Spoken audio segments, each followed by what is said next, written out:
about to leave, already packing. Come with me, I'm not really asking. We'll get away to a place where we don't know. About to see the world in action, what we can be, life with no distractions. We'll get away, this is what we waited for. Take my hand, we'll make it somehow. We can't miss out. I'm done living life with the lights out, die with my own doubts. Be free with me. Let's be free with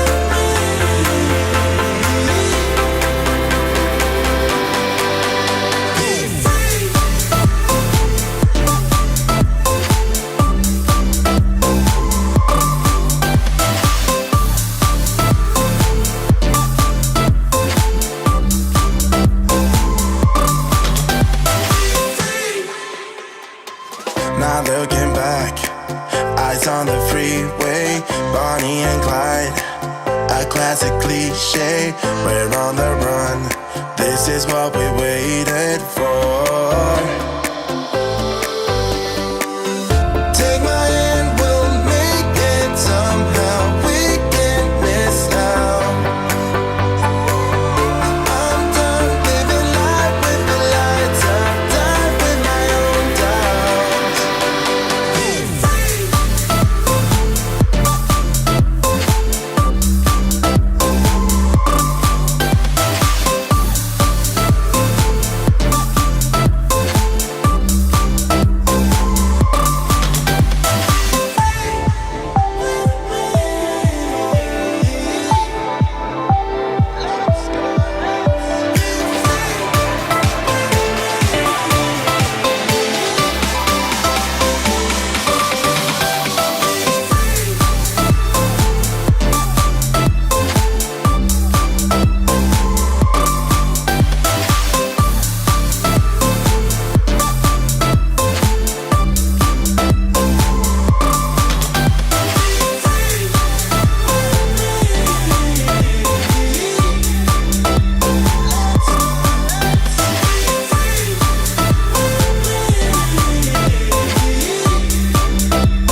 Good afternoon, everyone. Welcome to this, our latest live GCSE Sociology revision session.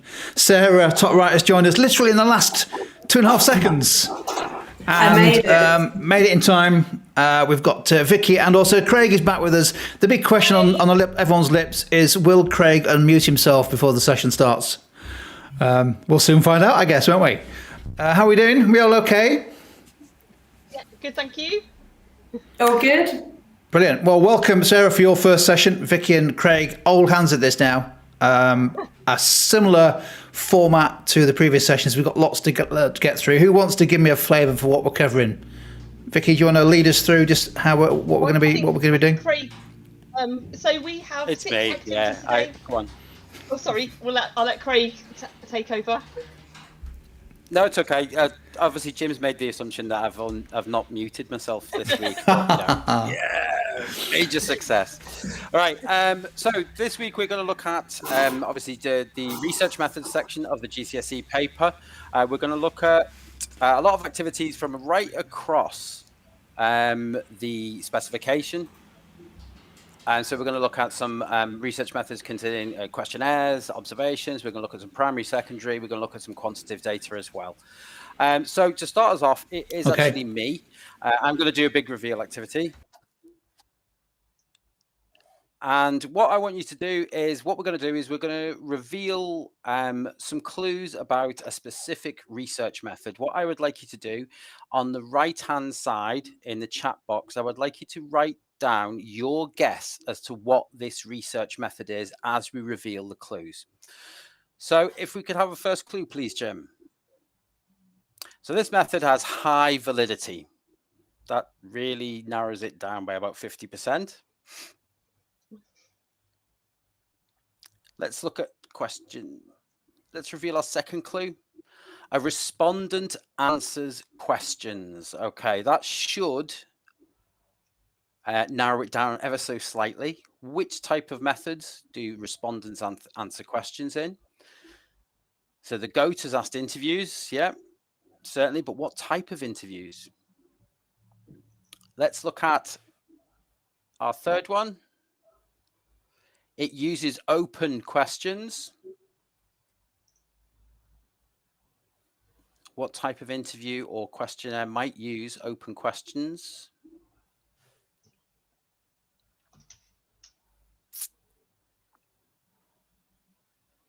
Let's look at our fourth one. A couple of guesses there. This is a method that's been used by Pat Carlin and by Anne Oakley in their research. Of course, these are key studies that are on the GCSE specification. What method did they use? Goat's gone with unstructured interview. Duncan's gone with group interviews. And let's look at our fifth and final clue. It has no interview schedule. This should be the big clue. Anybody else would like to respond? RU has gone with unstructured interview. Goat's gone with unstructured interview, and they are both correct. It is an unstructured interview. So now we've got the gist of how this goes. Let's look at our second one, please. So this method has high reliability. Again, narrowing it down by about 50%. Which methods have high reliability?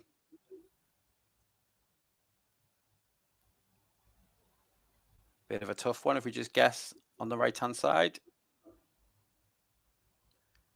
Our second clue is a bit of a tough one, just high reliability. The respondent answers questions again. So it narrows it down slightly.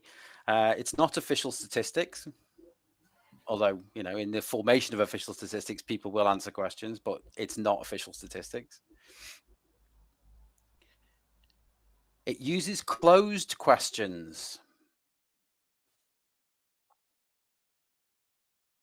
So we're going with structured interviews this time with a GOAT. Any other guesses? Let's go to our clue. This might give you a bit more of a hint. It was the method that was used by Halsey, Heath, and Ridge in their research, origins and destinations. Yes, it will produce quantitative data. That's on there. But what we're looking for is, what is the method? What is the research method? Respondents can answer at their own leisure, which means they can take it away. Any guesses here? It is questionnaires, but what type of questionnaire? If they can respond at their own leisure with no researcher present.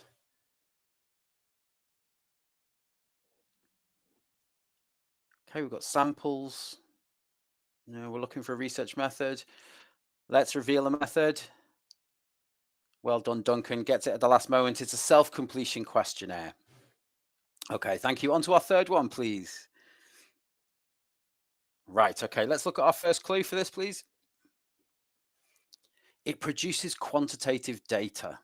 Again, limiting it, reducing it by about 50%. Let's have a guess. Somebody have a bold guess with quantitative data.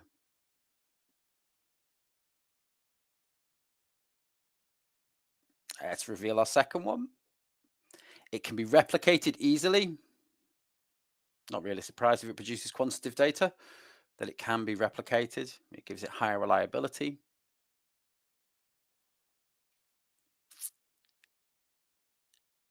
Official statistics, it could be. The answer could be for this one. Observations, it could potentially be if it was a certain type of observation. Statistics, because of course on the GCSE spec we have official and non-official statistics as well. It has a list of standardized questions. Okay, so we're really starting to narrow it down a little bit now. It has a list of standardized questions. Structured interview. Okay, let's have a look at number 4. It was used by Wilmot and Young in their study on the symmetrical family when they did research in Bethnal Green. More people going with a structured interview now. And clue number 5. The researcher is present when the responses are given.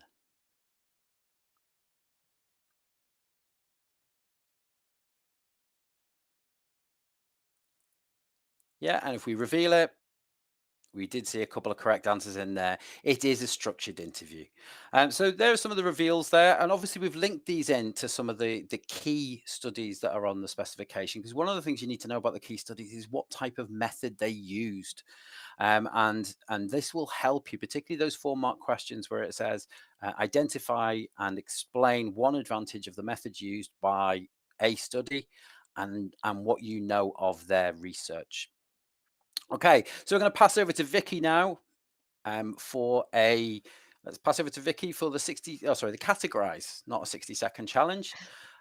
Vicky, off you go. Thank you very much. So, like Craig said, one of the things that we need to know about the research methods that we used in sociology is their pros and cons, so the advantages and the disadvantages, and you will be asked questions about that in some of your exam papers. So what we're going to do with this with this activity is we're going to look at questionnaires.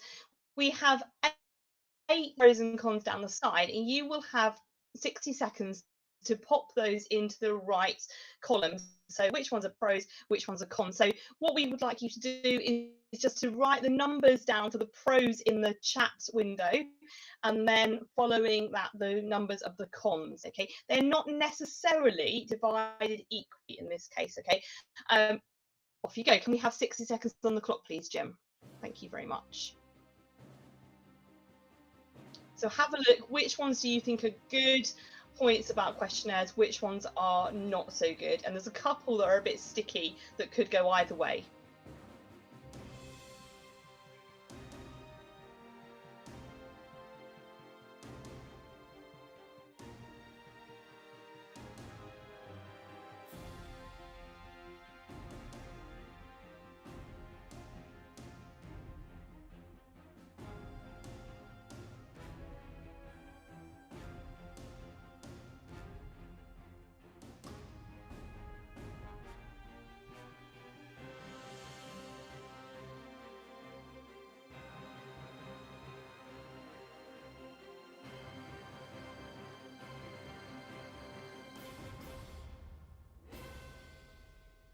Excellent. We've got some good answers coming through here. We've got Sanos who's saying pros are 1, 2, 4, 5, and 6, with cons 3, 7, and 8.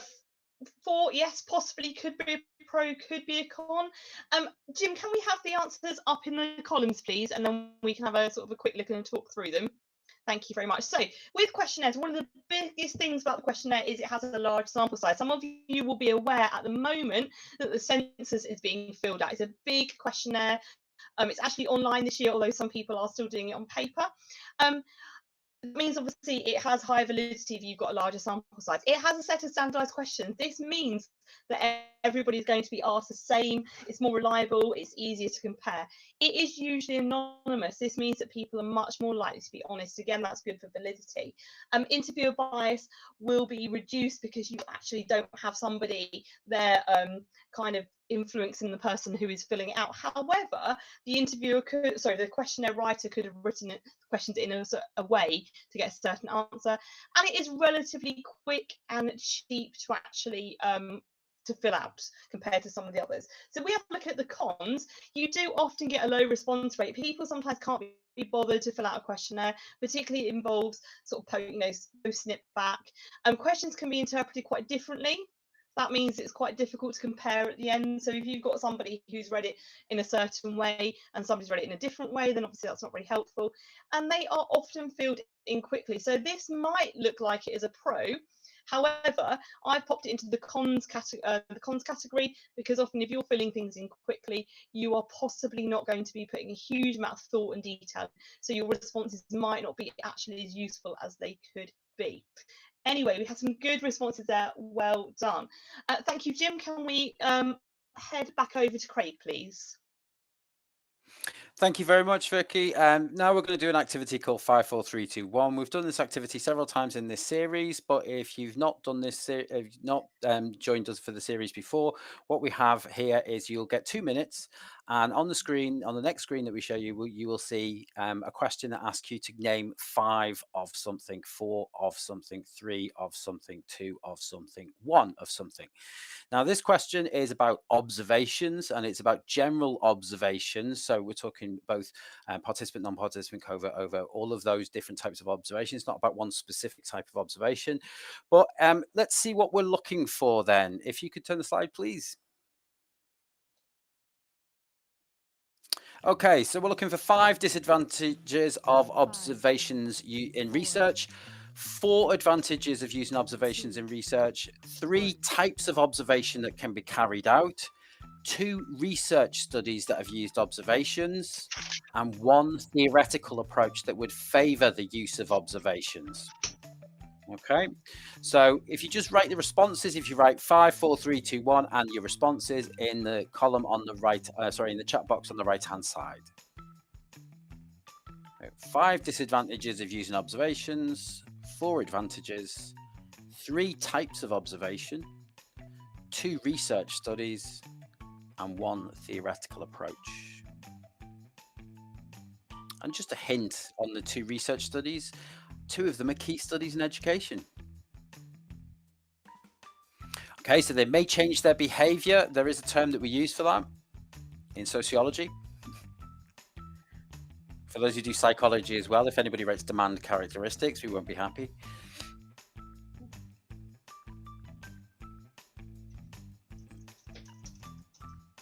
So for number 3, we've got an overt participant observation. That could be 1 response. Yep.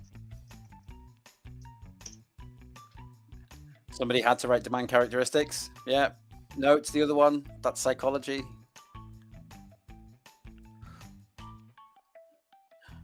Yeah, it's the Hawthorne effect rather than demand characteristics. It's always better to use that in a sociology paper than demand characteristics. Psychologists will say never use Hawthorne effect.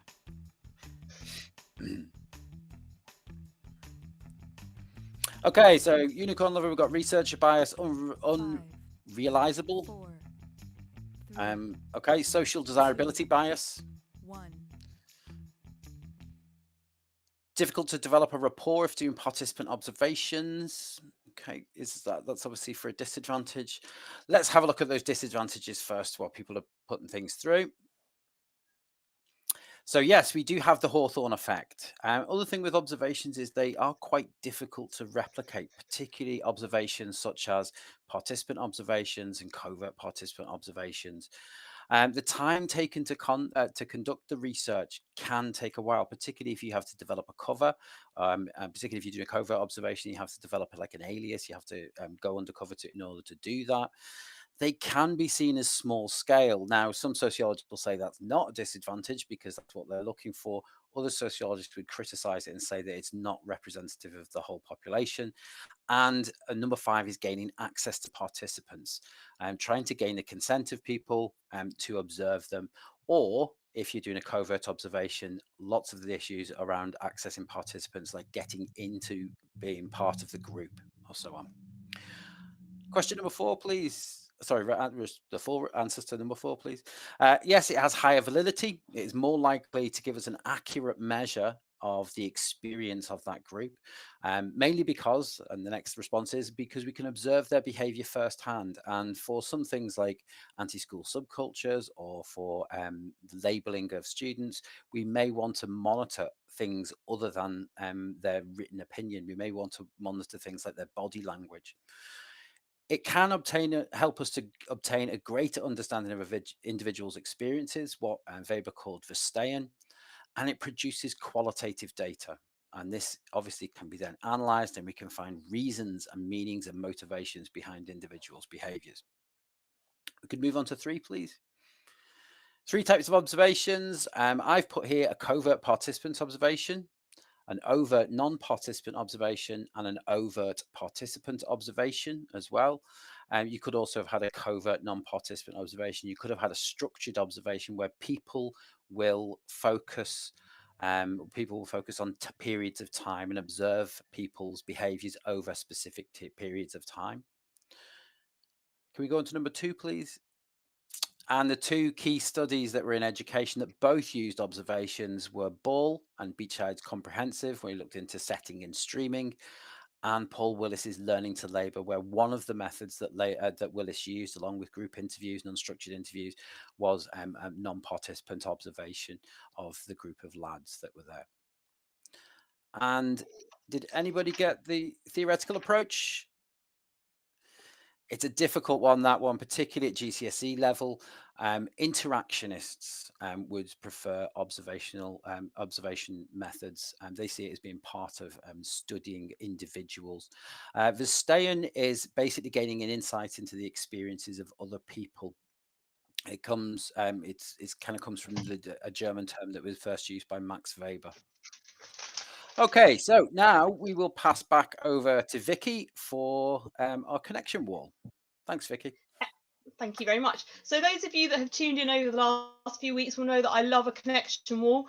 So what we're going to do is we've got 16 statements here. They are different phrases, and they are all to do with practical considerations when you are starting your piece of research, things that you would think about to make a good piece of research.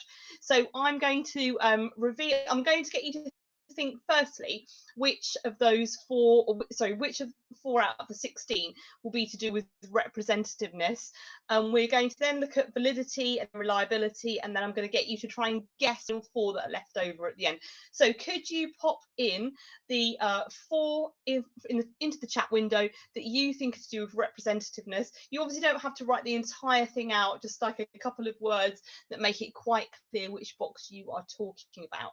Okay, so representativeness is all about kind of to do with the people that you're studying. So have a quick look. Which ones do you think would go with representativeness, and pop them in the chat window. Off you go.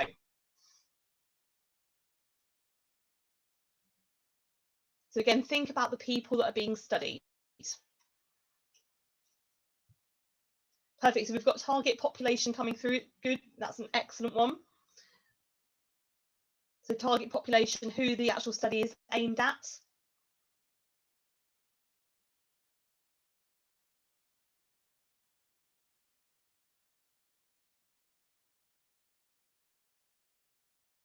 Can we see anything else that might be linked to target population?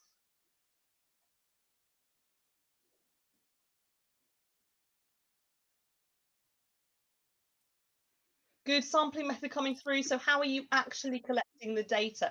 Well done. That's a good answer. So are you going to use, you could use opportunistic sampling, you can use random sampling, you can use stratified sampling. There's all sorts of sampling methods that you can use to get the best out of your study. Okay, so we're looking for 2 more that are linked to population. We could also look at maybe sort of like how sampling and population work together as a response. Mm-hmm.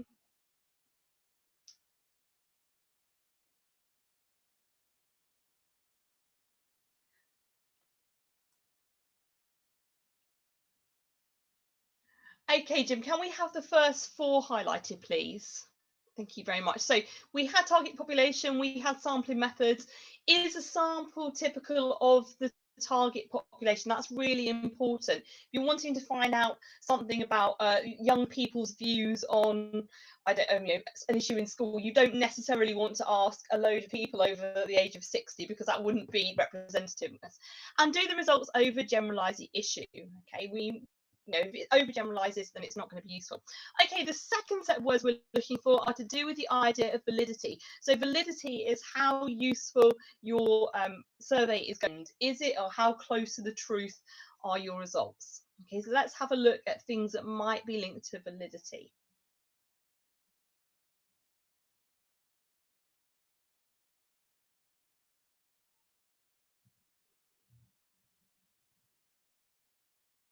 Also, perhaps think about things that may affect how truthful people are being in their answers as well.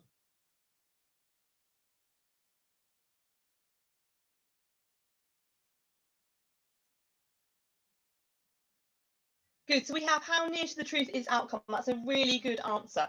Again, it needs to be, otherwise the research is completely invalid. It's not useful at all. If you've done a study that's you've spent months and months doing, and you've got something at the end that doesn't really tell you anything useful, it's not nowhere near the truth, then it's generally considered to be a complete waste of time. So again, we're thinking about truthfulness here. Think about some of the words in there that kind of are linked to that.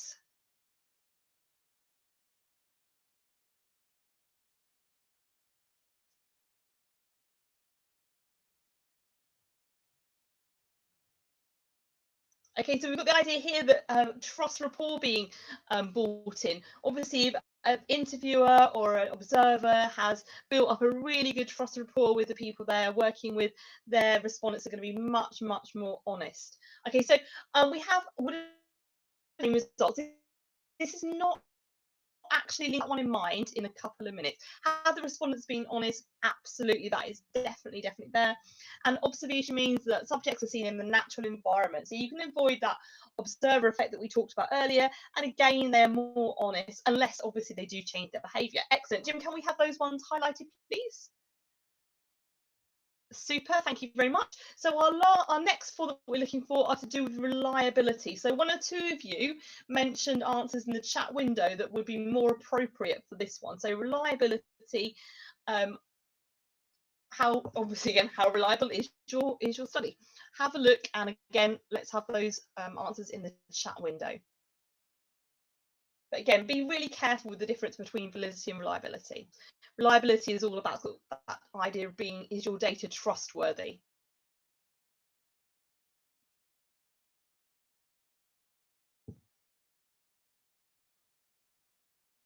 Okay, so we have the same results coming through. Excellent. Would another researcher get the same results? Well done. So 2 good answers coming through there. Have a look at the things that might actually enable those researchers to come up with the same results.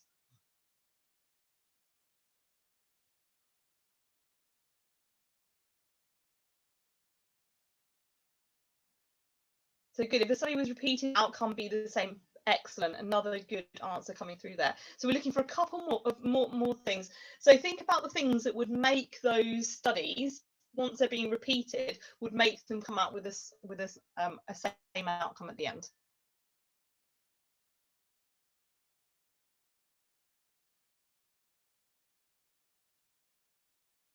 Excellent. So questions being interpreted in the same way, the question. So we've got all of the things coming through there. Obviously, if those questions are being interpreted in the same way, then you're going to have that idea of being able to compare your data. Thank you very much. Right, Jim, can we just have those last ones? Sorry, those 4 highlighted. So we have 4 left on the window. We've got the participants guaranteed anonymity throughout. Has the researcher protected the participants from harm? Has the researcher followed a moral code of conduct? And have the participants given informed consent? What links these last 4 boxes?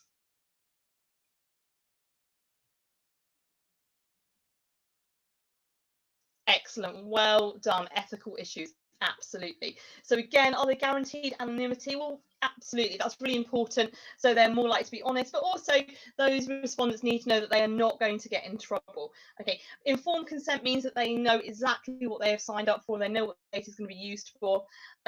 And the idea of has the researcher protected the participants from harm? A really good example of that was Glasgow Gang study, where he didn't release his data until much later. He made sure his participants were anonymous. This was for their protection, but also for his as well. Right, thank you very much. Can we pass over to Sarah now, who is doing an on balance activity? Hello, I'm going to be taking you through the on balance activity where we are going to look at secondary sources for research. So first of all, I'd like to invite you to share some advantages. So we're looking at this left-hand side of the scale here, and we'd like to put something on there. So do you have any ideas for advantages of using those secondary sources, those sources of data that already exist? Let's see what you can come up with. What does secondary data give us that primary data can't do? What makes secondary data brilliant?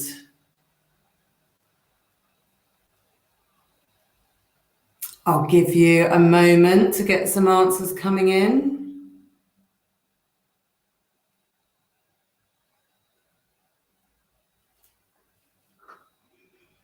You might think about the fact that secondary data already exists, and you might have some practical ideas for why that might be a benefit. And we've got a fantastic response from Maliha that secondary data is more affordable, particularly if you're on a kind of budget, if you're doing research maybe as a student or you've been given limited funding, it could be more affordable. So well done, Maliha. I really like that response. That's excellent. Anything else? I'll give you a moment in case anyone is frantically typing away. We've got a disadvantage there, but we're not looking for disadvantages just yet, but do hold on to that thought because that will be very useful in a minute, but we're just going with these advantages. So Jim, would you like to drop in the advantages there? Thank you very much. So as you can see, the scale has tipped. And as Maliha was saying, it's more affordable. And part of the reason it's more affordable is because secondary data can be cheaper, but also less time consuming than carrying out your own research, which of course, time is money, isn't it? So it's, much easier from a practical perspective.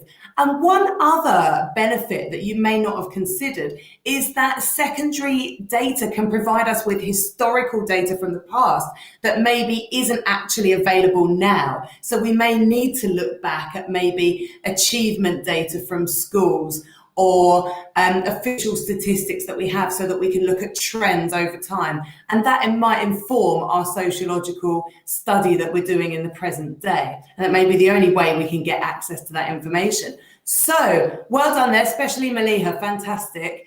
Now for those disadvantages. Why might secondary data not be so great after all? What do we have to watch out for with secondary data? And this is all about balance here, so we want to tip that scale back because we know that when you show balance, that's how you hit those top mark band responses in those assessments, by showing that balance, showing that you understand that every method has got its pluses and its downsides. So we've got a disadvantage that the results may be outdated. Yes, it may be great that we can get that historical data, but it may lack that temporal validity. It may not mean anything anymore because we might not be able to apply it to modern society. So Diana, that was excellent. And RU has come in saying, yes, again, it risks it being out of date. Fantastic. Also, that disadvantage, well done, Sana. The research you want may not exist. And quite often that's why we turn to creating primary data, because it may not be out there. And Diana said as well, there may be errors in the study or it may be incomplete. Of course. And of course, Maliha is saying there may be something questionable about the data. Maybe it wasn't completely truthful. And sometimes when it's historical data, we can't go and ask the author about that. So we don't know if that data's been modified. So we're not 100% sure how reliable it is, particularly if we're looking at things that may be down to interpretation, like diaries and journals that may have been kept over time. And we've got quite a few examples of studies, haven't we, where people like Thomas and Zanecki use diary entries and letters that people have written to each other over the years. Fantastic. Jim, can we have a look at the disadvantages, please?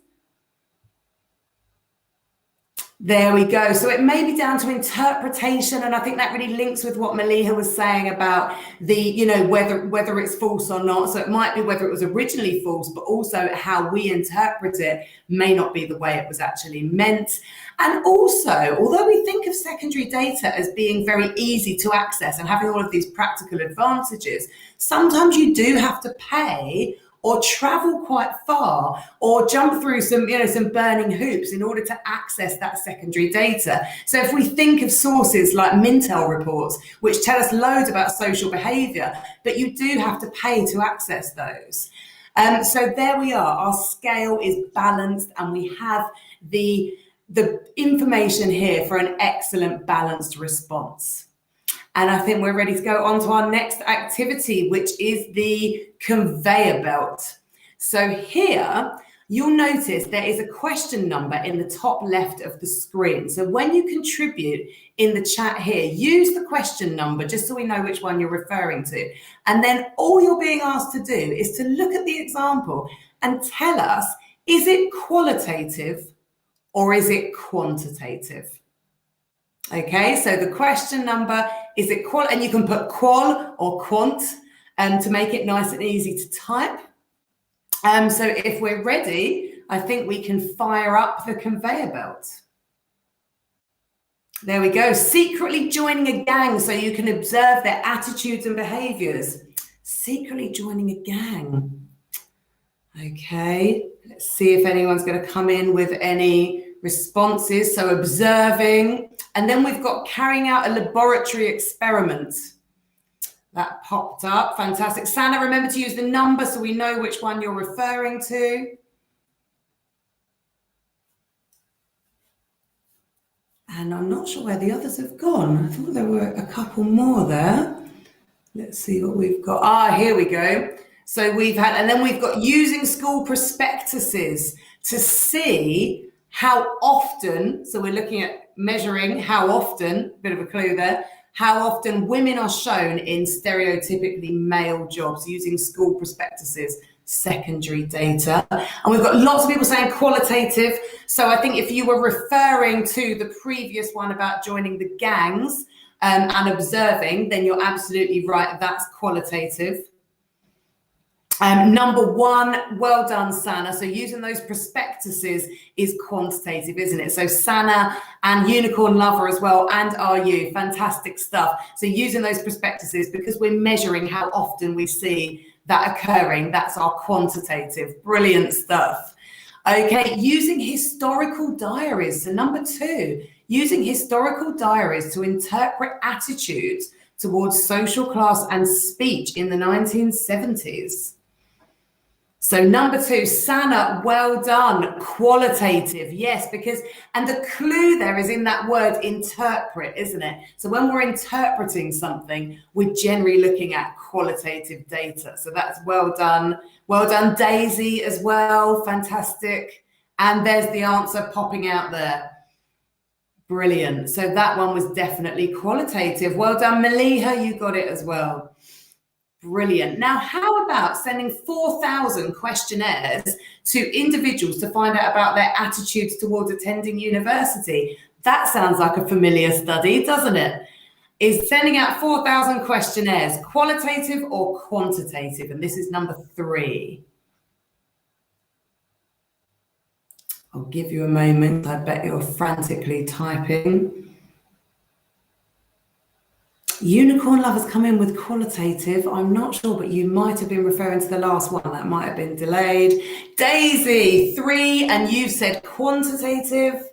Well done. So when we're sending questionnaires, we're going to get these, a lot of closed questions, aren't we? And we're going to be able to quantify that data. Are you straight in there? Number 3, quantitative. Well done. Well done. You had a question mark, but actually you deserve to be very confident there. And there's the answer popped out of the box. Quantitative data for questionnaires. What have we got next? Lengthy, semi-structured interviews to explore women's experiences of domestic violence. That sounds a bit familiar as well, doesn't it? Is that qualitative or quantitative for number 4? Lengthy, semi-structured interviews. Sana is straight there, straight on the buzzer. Number 4, qualitative. Well done, Sana. Yes, qualitative, because if you're spending all of that time going in depth and having these long semi-structured interviews, they would be difficult to quantify, but they would provide us with really rich qualitative data. So well done, Are You? Well done, Maliha. Well done, Unicorn Lover. And well done, Sana, for getting in there first as well. And there's your answer on screen, qualitative. What have we got next? Okay, so we had a peek of this earlier. So number 5, secretly joining a gang so that you can observe their behaviors and attitudes. Another one that sounds a bit familiar, doesn't it? Secretly joining a gang so you can observe their behaviors and attitudes.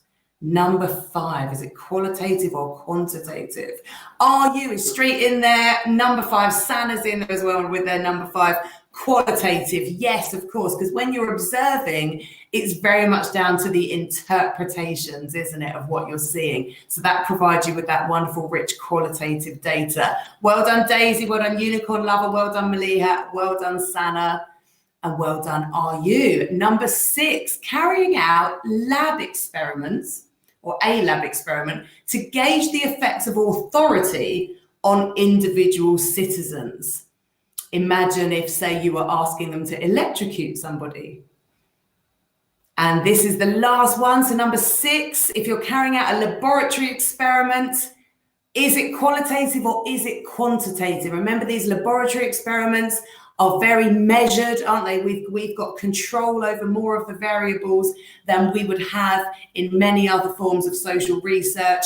Well done, Daisy. Well done. Oh, just Daisy, actually, that I can see with the right answer so far. Oh, and Duncan. Well done, Duncan. You've got quantitative as well. Unicorn Lover.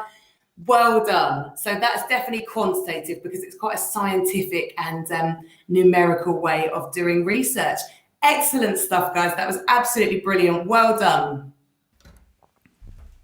Wow, that was a rapid fire whiz through research methods. Fantastic, particularly that last one there, Sarah, where I think somebody had, the person involved in the conveyor belt warehouse had jumbled up all the slides backwards and forwards. So, but they appeared on the conveyor belt eventually in the right order, didn't they?